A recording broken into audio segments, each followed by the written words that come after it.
Ademais de seguir adiante coas protestas que se desenvolverán cada luns ás 11:30 da mañá, a AMPA do Ceipo Grupo de Ribeira adotará outras medidas para exixir a incorporación dun mestre para unha das unidades de terceiro de primaria que carece de titor. Nunha asemblea celebrada a pasada tarde aberta ás familias, os membros da directiva deron conta dos pasos a seguir. O primeiro será iniciar unha campaña de recollida de sinaturas en colaboración co tecido asociativo e comercial do municipio.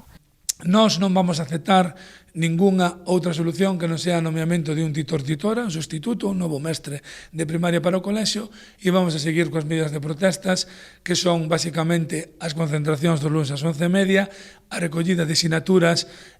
con persoas e con comercios colaboradores que xa comezamos hoxe, donde ademais en cada comercio que nos colabora posemos un cartel dicindo que o comercio apoia a nosa reivindicación e, polo tanto, tamén para que a cidadanía sea partícipe da nosa problemática. Outra das medidas será de presentar unha moción a pleno que previsiblemente se debaterá o 29 deste mes. Agardan contar co apoio de todos os grupos que compoñen a corporación, que estiveron tamén presentes na asemblea da pasada tarde e ratificaron o seu respaldo ás demandas da comunidade educativa. Vamos a levar ao pleno do 29 de setembro, ao pleno ordinario do Concello de Ribeira, que, como sabedes, se celebra os últimos luns de setembro. Vamos a levar unha moción que a vou a defender eu como presidente da AMPA